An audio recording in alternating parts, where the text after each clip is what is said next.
Assalamualaikum, my name is Siti Suaida binti Ahmad. Rahnu, also known as Aran, is an Islamic pawnbroker that specializes in short-term collateralized loans. Rahnu's establishment in Malaysia provides borrowers with an alternative pawnbroking service that adheres Sharia requirements. Rahnu is a means of securing short-term funding by pledging one's jewelry as collateral to banks or pawn shops. Loan terms range from 1 to 6 months and are offered to both locals and tourist Muslim and non-Muslims. Borrowers can choose between paying in one single payment or in monthly installments. Assets can be purchased using murabaha and by Bitaman Ajil financing. The Al-Ijara, Mudarabah and Musyarakah items all have a lot of room for growth and startup. No matter how great we see about the goodness of Rahnu, there are still shortcomings that we must fix. There are issues, opportunities and challenges in Rahnu that will be identified and resolved in this study. Next, we move to the first part, which is the issue of Rahnu. Firstly, the issue is determination of fees for the care of goods in the practice of Rahnu. According to the practice done in the market now, the care fee is determined based on the calculation of a certain percentage of the value of almarhum. The care charge cannot be made based on the amount lent. It is of concern here that if a care fee is charged on the amount lent, then the situation can be considered as a hila to the riba, because it charges an additional payment to the amount borrowed. Is like charging interest on the amount of debt borrowed by the pawnbroker. Therefore, the charges imposed are based on the value of the goods pledged. If the charge imposed is more than the appropriate charge, then the suspicion shubha that riba will occur remains. There are also criteria that are not clearly applied to increase the fee charge. This raises issues such as hidden cost charge to the pawnbrokers of Rahnu. The question here is, what is the best practice among Rahnu institutions in imposing storage which charge in accordance with the requirements of management costs and not burden some users? Second issue is auditing and regulatory issues. In addition to Islamic oversight, the aspect of operational auditing needs to be given attention to ensure the transparency of Rahnu's governance, especially if the capital of an institution is subsidized by the government or from any party. This includes licensing activities, auditing, auctions, receipt of annual reports, enforcement and treatment of any complaints. Thus, among the aspects that need to be given attention are the need to audit money in and out, security aspects of the premises, infrastructure, organization and policies adopted. Several aspects of security need to be taken by each institution to ensure the safety of operations. Thus, the question arises, to what extent do all Rahnu institutions take into account careful oversight measures, including auditing elements from external agencies as a priority in the management of the institutions?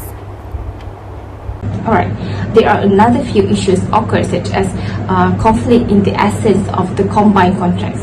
The combination of Rahnu and Wadi'ah atau Mana could cause a conflict between the legal effects of the two contracts in the return of mortgages and deposits. Contracts cannot be combined in circumstances when Sharia explicitly prohibits them. For instance, a contract that combines a sale and loans in one contract. In addition, the merger of a contract should not be used as a ploy to commit riba, such as an agreement between two parties to perform a sale and purchase transaction or riba al-fadl. Next, benefiting from the pledged property also considered as it should occur. Since wadi'ah al-yu'tabana is considered as a court contract, it appears that two court contracts have been consummated. First, the consumer and the IFI or IPS entered into a wadi'ah al-dhamana contract in which the consumer places his property on a guarantee basis with a letter.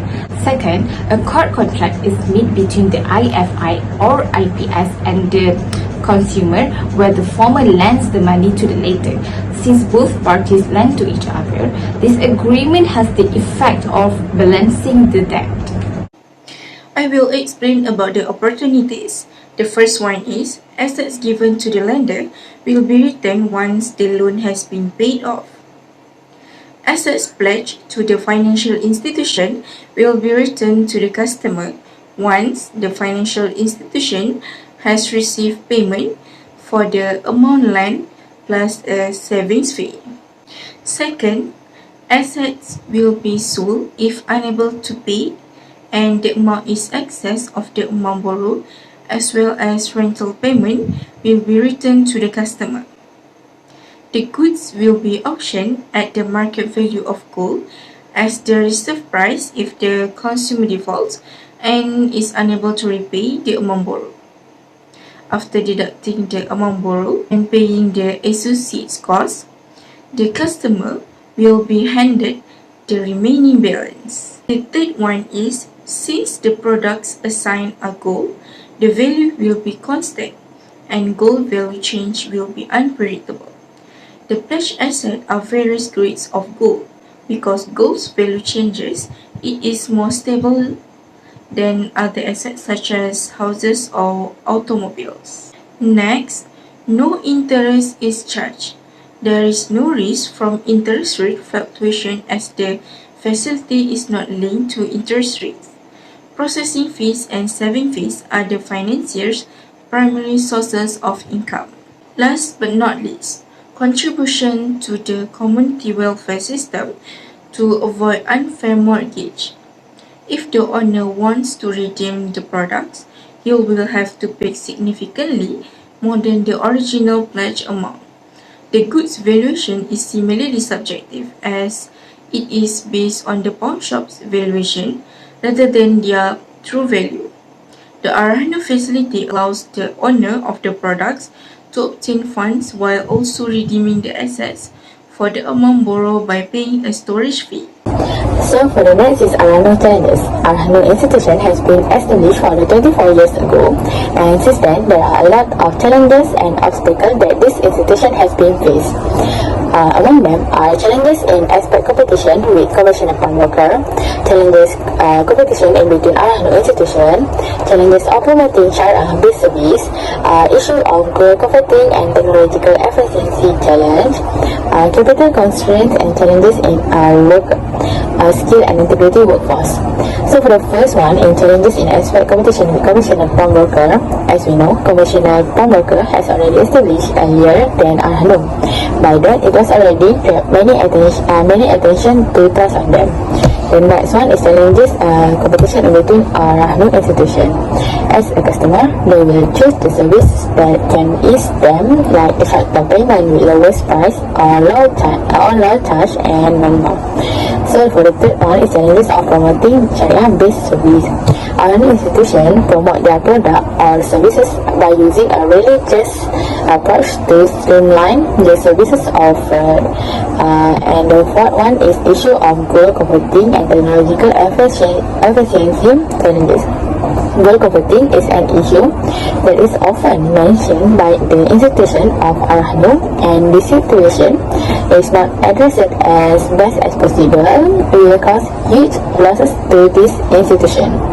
And for the last is capital constraint and challenge in providing a skilled and integrating workforce. Rahnu institution required high costs when compared to conventional pawn shop operation which are mostly open privately. And a good technological system should be used to preserve valuable pawn shop. So it is important for this institution to enhance its management capabilities with a Sharia compliant, transparent, fast and easy offering strategy in dealing with customers. In short, pawnbroking is one of the methods for obtaining quick cash, particularly for those who do not have access to traditional financial service. The advent of traditional and Islamic pawnbroking service has provided clients with the option of selecting the finance service provider in order to obtain quick and easy access to cash, as opposed to obtaining loans through commercial banks or financing organizations. Simultaneously, the creation of an Islamic pawnbroking service has given Muslim customers the option of choosing transactions that do not entail riba. Finally, previous research has tended to focus on issues, opportunities, and challenges. The studies reviewed here are not the rule, rather they represent a first step in initiating more research in the area so that Rahnu does not become a forgotten market.